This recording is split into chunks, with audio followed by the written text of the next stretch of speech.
Today's video, we're going to talk about Google and Facebook versus all other advertising sources online as well as offline, if you want to also throw those in there, and why everybody does Google ads and Facebook ads first before they basically do anything else. Or if you want to say all online advertising and all the small businesses that do it, medium size as well as large, why 90% of the ad spend is going through these two platforms. That is specifically what I'm going to cover in this video, of which you could just simply boil it down and simply say it is the most highly converting, it's the most profitable, but there's a specific reason why it's more profitable, and I want you to know it because in a lot of cases there are other platforms that would be even more profitable for your business, but you have to understand why everybody goes to Google and Facebook first in order to know if that's even a good bet. And, ultimately, can it make you even more money, and or do you want to also do it as well? Generally speaking, at our advertising firm, we're going to start out with Google and Facebook for the reasons I'm saying, but also, for the most part, it's the most easy and predictable to get to work. There's very methodical, straightforward, step-by-step processes with these two platforms because we know them better than anything else. There's, of course, as for you,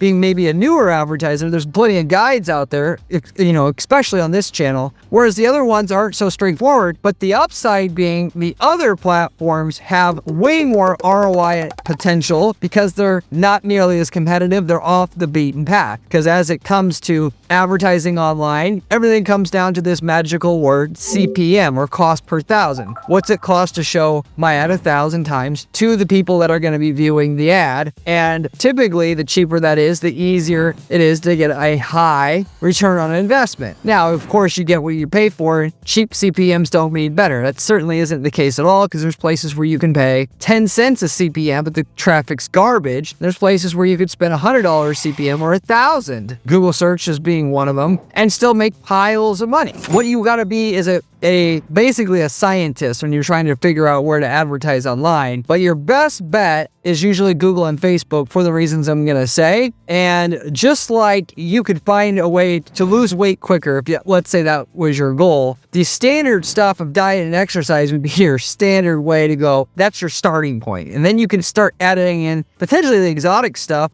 when that fails or just is not enough for you. And that's my general approach and what I advise to most people, whether they're going to hire us or whether they're going to do it on their own, and would tell you as well. So I will go over all the details about this on this video, why the other sources don't convert as well or don't work as often, and why most people are going to Google and Facebook as a result. Reasons Google and Facebook rule the market. 90% of people that advertise online consistently go there. Number one, most real traffic. When I say most, I mean highest proportion, or should have reworded this actually, but it was a little late now. The traffic, there's a really, really big problem with click fraud and bot traffic on the internet nowadays. So bad, of course, even people outside the marketing space are talking about the dead internet theory, which is supposedly a conspiracy theory, which anybody that's even halfway intelligent knows that most of the comments that are out there and whatnot that you see on videos and whatnot, they're bot comments, even on this channel, and you can't stop them. And whether the government's doing this or private industry is doing this, whatever, it doesn't matter. Point is, most of the traffic on the internet now is bot traffic. I don't care where you're at on this particular topic.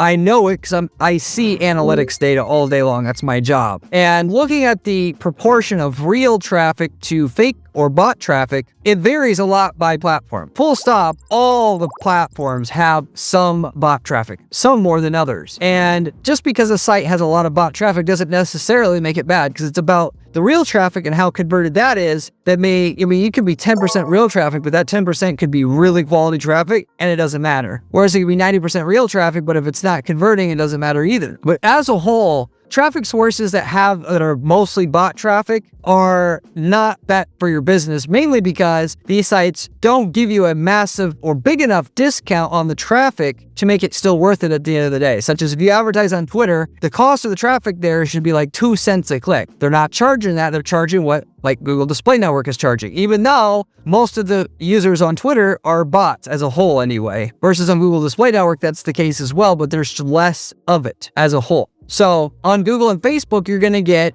a better bang for your buck, your advertising dollars, because there's more real users than on other platforms, particularly when you're advertising on their property. So on Google, yes, there's a lot of bot traffic, but if you advertise on Gmail and Google search and on YouTube, their properties, there's actually quite little bot traffic. And when I say little, it still might be a 50-50 split real to non-real. But on Forbes.com, the split might be 98% fake and 2% real, which I know that sounds crazy to how the hell is it a big site like that plays? It's literally, there's fraud in the name, click fraud. It literally is click fraud. Their whole business is based upon fraud as a result, or a majority is based upon fraud as a result, because they make money on advertising, and most of the advertising they do is them clicking their own ads. But it is what it is, and I'm here to tell you it first. The reason why Google and Facebook work the best is because there's the least fraud traffic, and of which is because they can police their own site better. When you know it's your own user with the signed in email account, you know that's a real user, more so than if they're helping you advertise on weather.com, which is something Google allows you to do on the Google Display Network. They don't know that user, therefore it's harder for them to actually spot a fake user.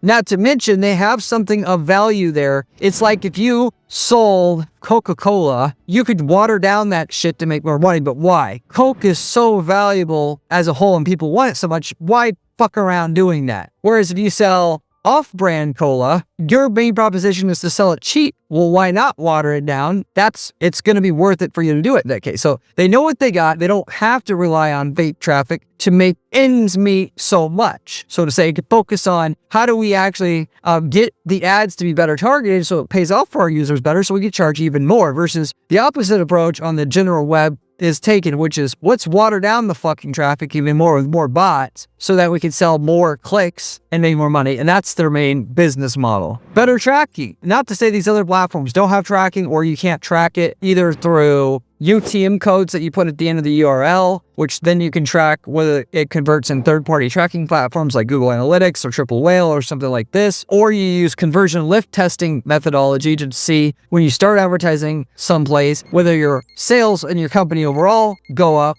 and then the proportion that it goes up, you assume that proportion came from the ad. You can do these things. These tracking methods aren't nearly as good as what Google and Facebook provide out of the box, particularly with their server-side tracking setups if they allow for. And because the tracking is better, tracking is a lot more than just knowing if your ads are working or not. I mean, that's a nice side byproduct. The main reason you do tracking, where 99% of the value is determining what works and what doesn't work, both in determining which placements work on those channels itself, but for the algorithm to be trained on the data about what's specifically working for you and what doesn't work, and eventually narrowing down the ads enough to get to where the meat of whatever you were doing is out, that's actually going to be profitable for you and sustainable for you to run long term. If you run an ad on Taboola.com, yes, you can narrow down placements, but you can only narrow down on placements, whereas Google and Facebook's going to narrow it down on millions of different levels and identify, okay, the person who converts with you, they're this old, they like these things, they like these bands, they say these things, da da da da da, and eventually they can drill it down enough to know who buys and you're making money. If it isn't making money at first, which it often does, it eventually will. It's just a matter of how much do you have to spend to get enough data for the algorithm to know who buys from you. Whereas these other platforms don't have that, A, because their tracking isn't good enough, but also B, because they can't afford highly sophisticated algorithms that also do this, by the way. Google's got billions and billions and billions of dollars invested into their own machine learning algorithms to do this well. Same thing with Facebook. Taboola's ad network doesn't have this. Twitter doesn't have this, or they just don't care to, but both, I would say. So that's another factor. These other platforms don't allow IP address exclusion. So going back to the whole click fraud thing again, which is a bigger issue than people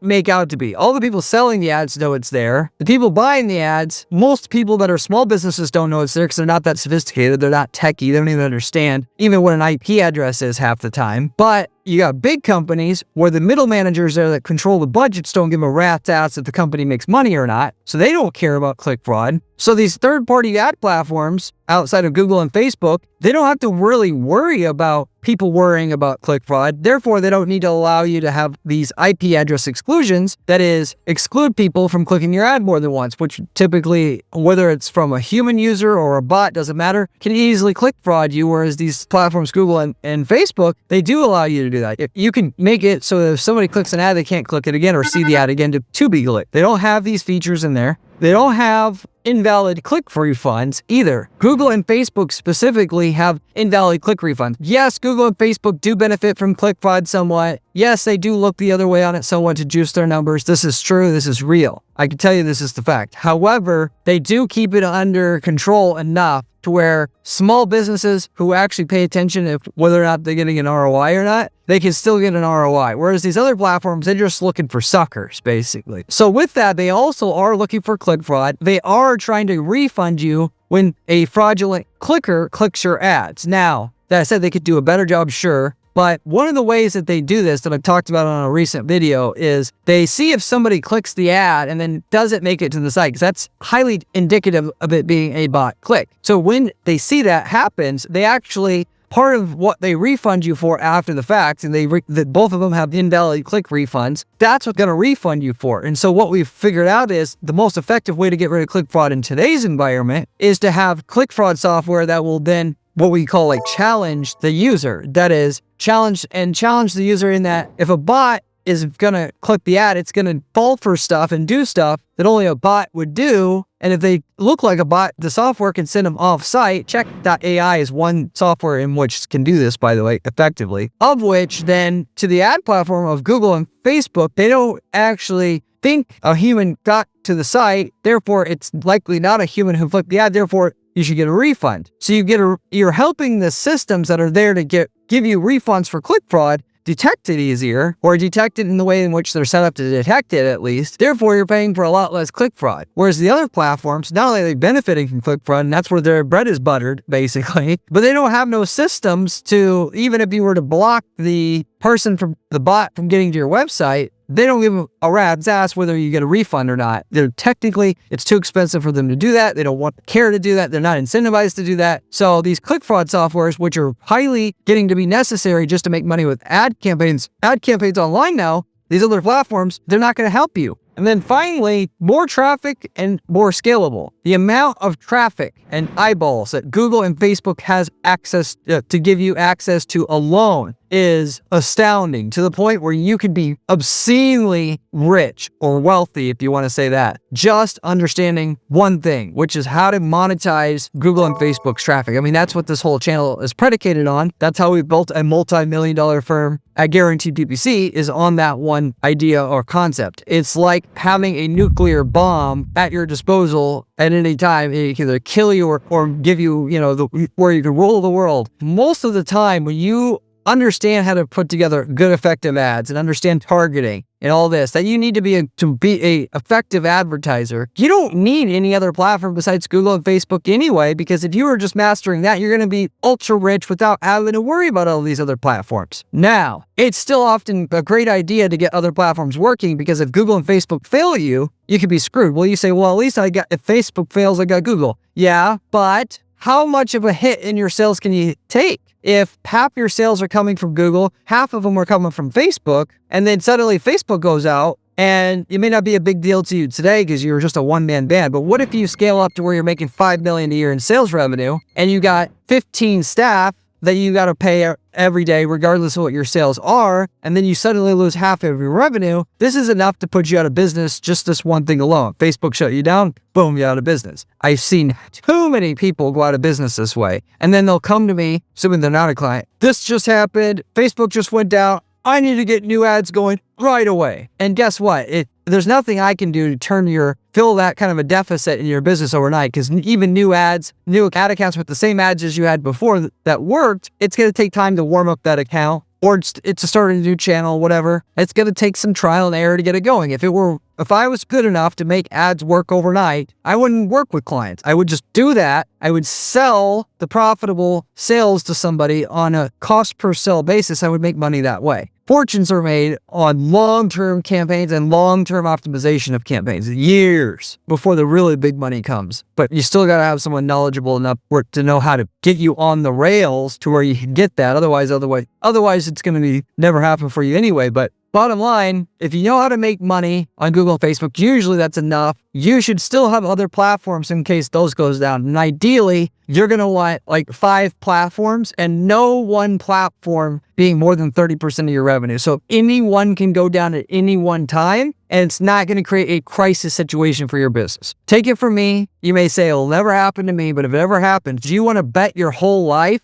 on Facebook not taking a shit on your business? Trust me. Google around, see how finicky they are. You're going to change your mind real quick after reading all these horror stories on this. I did nothing wrong. All of a sudden, I woke up one day, my Facebook account suspended and I can't get it back. Nobody's talking to me about it. So as good as they are, particularly Facebook, you can get shut down overnight and seemingly you didn't think you did anything wrong. Or you have a stupid ass employee who thought that they could just advertise whatever on Facebook and they didn't tell you, or they got hacked and then you got shut down because of that. Or there was a spoof email in your Facebook lead center, which was a phishing attempt, which when you clicked on it, got you blacklisted by Facebook. I've seen that happen many times. So there's a lot of stuff that can happen. Google's a lot more sturdy, but it doesn't mean you can't get shut down there either. Or, suddenly there's a new competitor that comes in on Google that's going to drop your ROI enough to make it net negative ROI for you because you got complacent and you weren't consistently shooting for more and more efficiency, so that any little thing like that came in and happened caused you to be a net negative ROI, which is why you should always strive for more. There's never getting comfortable with it. There's always a potential competitor that can come in. Most of the market, that is these smaller platforms, aka non-Google and Facebook platforms, cater to the bigger dumb advertisers. So if you're not big and dumb, it's probably not for you most of the time, even though, like I said, I'm kind of contradicting myself. You want to get these other ones going if you can. You just got to know what the hell you're doing and know which ones are that have some potential, which ones are not, and then how to actually optimize those, knowing there's less information about how to actually win with those as well. But these other platforms, they're predicated on selling people air, fake clicks, mainly because anti-fraud is expensive. It's quite expensive, not just to come up with the algorithms and scripts to determine which of the clicks are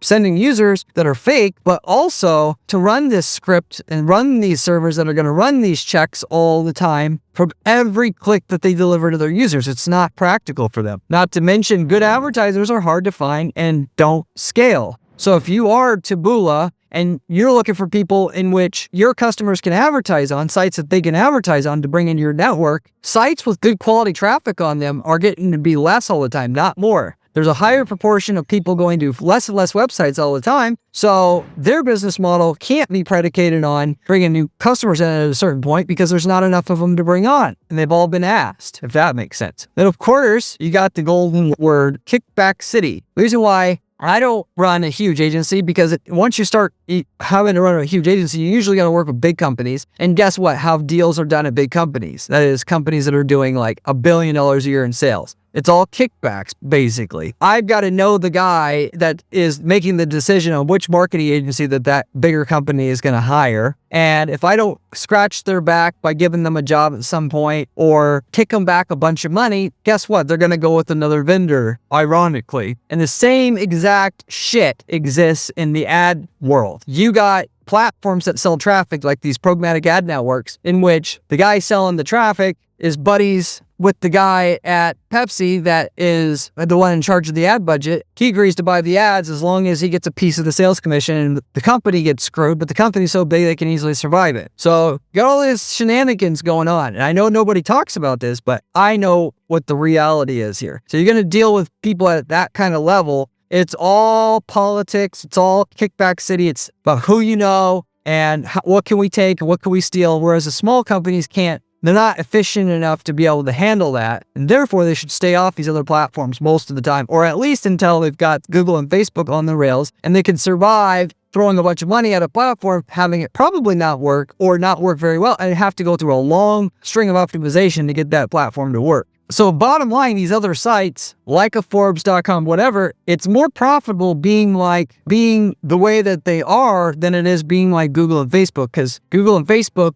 are only profitable with the way they do things because they have the economies of scale. They have so many advertisers, so much users, so much revenue. They don't need to scam everybody, like I was saying earlier, just to make money. Whereas these small sites like Forbes that are kind of like basically going away, who the hell reads Forbes.com articles anymore? They've got to crank up the fraud in order to get it to work, and they certainly don't have no money for ad serving algorithms to make their ads more efficient. They're just taking the opposite approach. Other platforms usually only generally work for mass market consumer products and services on top of everything else. That is stuff where 1% or greater of the public would be interested in buying it. Mole removal cream, wrinkle removal cream, hair restoration services even. There's enough people bald that technically they'd be in market for it and technically could afford it if they wanted. That is the ones that like in Turkey that are cheap enough, and lifetime value over $500. Why? Because like I was saying before, these other ad platforms, there's no traffic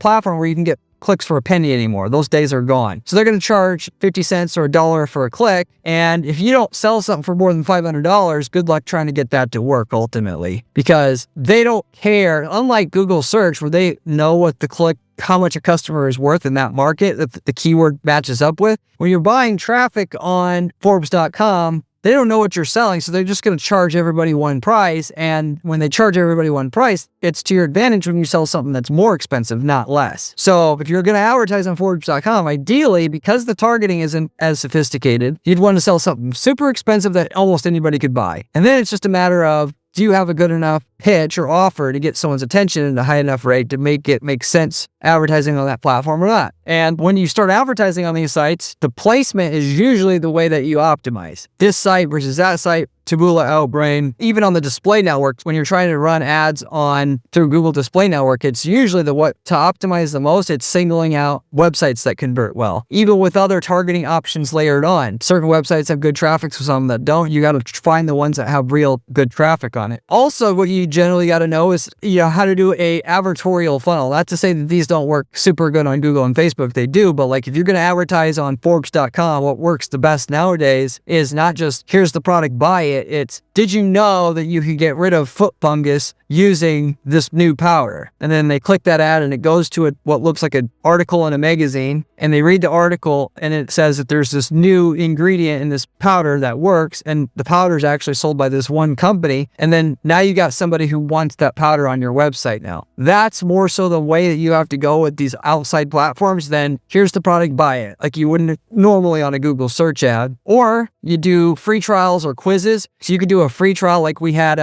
sold promo products, we still do. And what works there is you can have an ad show up that says, see what your logo will look like on a promotional hat that you can give away to your customers and whatnot. And you go to the site, you enter your logo, then they're going to send you an actual rendering from Photoshop of what that's going to look like totally for free, as a way to just hopefully sell something to them when a salesperson calls them up later on. And that doesn't follow the 1% rule, but if we could narrow it down to the section of the internet that at least has business owners, that's a good pitch. And that is an effective campaign that we ran, and that worked. We do a lot of quiz offers. You could say, ultimately, do you want to grow muscle faster in the gym? Take this quiz and find out from your body type what's going to work the best for you. Of course, the quiz outcome is going to tell you buy X, Y, and Z product, but that kind of thing works really well when you run ads on these other networks because your targeting is not as good. And not only that, but when you interrupt somebody while they're reading an article on Forbes.com or whatever, you need to be way more compelling there than when you show up on YouTube when they're already searching for product information about your market and you just are there at the right time, right place. And then finally, of course, if you do have a brand new, amazing, striking product, you can just, the way that most people want to advertise it, which is, here's the product, look how cool it is, buy it here by clicking here. That does work. Again, if it's a new product, it's really new, it's really in demand, it's really exciting. If you have a brand new way to get rid of wrinkles and it's proven, you can show how easy it is on that ad. You don't need to get all super fancy. You could send them to the site and convert. Most people aren't going to be able to pull that off because your product's just not that exciting. So as you get off of Google and Facebook, those are the type of offers that are going to need to be run in order to take somebody that's going to be looking on the sidebar of a certain website and actually take action on it, or blended within the content or whatever, versus going full circle on this, on Google and Facebook, the targeting is so damn good, you actually can just say, here's the product, buy it, or here's the service, buy it. Even though you can still do it this other way and still make it work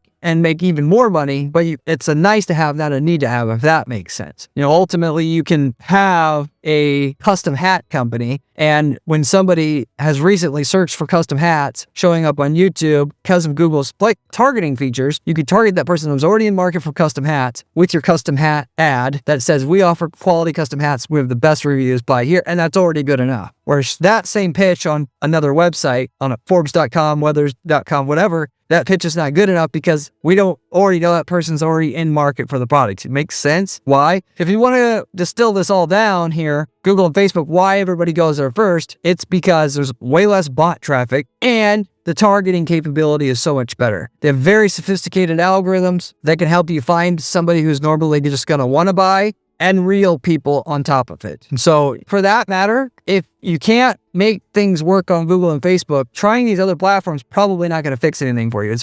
I see it all the time that people will be like, well, I can't get Google to work. Let's try Taboola. Well, it's probably not going to work there either if it doesn't work on Google in some capacity. You're just trying to get around doing the proper creative work to find a good hook and good offer that's going to work on Google first. But if it does work on Google and Facebook, you run these other platforms for redundancy. So that in case the shit hits the fan with Google and Facebook, you still got something else to bring sales in. And that's the main reason why you still do it. By the way, if you haven't subscribed to the channel already, you should. I've got the best information you're going to find online about how to make money with ads step by step, given to you by somebody that runs ads all day long as my full-time day job. I do all the strategy at our firm, and I've been doing this for 20 years now. So check out my other content and subscribe to the channel. Furthermore, I've got a great blog on my site. If you haven't seen that yet, you should. You can find that at guaranteedppc.com/blog. If you have any marketing related questions or questions about the topic at hand here, you can always leave me a comment below. I always get back to everybody who leaves me a comment in the comment section. You can also reach out to me through my Discord group. I've got a great Discord group kicking, link in the description, as well as reach out to me through my site at guaranteedppc.com, where I do paid coaching and consulting if you want to ask a question and have my dedicated time at your choosing, but also I sell ad templates. So if you're in a market that we've already been in or in now, but in a different city or country, we can sell you what works in a different area that will be turnkey for you. And basically like having a turnkey business that we're giving you because you got the whole funnel, the ads, landing pages, all of it that work already for that niche market. We have those available in hundreds of different niche markets now, as well as we sell done for you management of ads. So we'll build you a funnel that works for you. We do not charge management fees until we can get you to a certain minimum lift in profitability or profitability in general, which no other firm does. If you're interested in an 8-quarter projection that I can give you for your company specifically, let me know through my site and I'll get you one. But that is, in general, what I wanted to say about Google and Facebook, why everybody seems to only talk about that and not talk about the hundreds of other advertising options that are out there, why those get no love, presumably. And for the most part, Facebook ads is probably the one that people talk about the most nowadays because you don't really need to know anything. As long as you have a good ad, Facebook does all the rest for you. Google sort of is like, at least in the e-commerce space when you're talking about shopping ads. But the difficulty of selling something through Google and Facebook all in, if you've got something that's really in demand, you really don't have to know much. You set up the tracking, you set up the campaigns, eventually the algorithm's going to find you your customer and then it's going to make money. It's really that simple. Of course, it may take a while for them to get there, but that's how it is. Now, when you start selling something 50 other people sell, that's when you have to get good. And that's a whole different story, but that's the main thing that's going on, why everybody just goes beelines there. It's like when everybody wants one brand of clothes, everybody else wants that brand of clothes. There's a hell of a lot of that going on. Even better returns elsewhere, but it's more than just that. And I went through the rest of the details why everybody has just went to Google and Facebook and why they talk about it so much as well. With that said, I'll wrap it up with that. Thank you for watching. See you on the next one. If you want to see another video, click here. It is one of my best ones.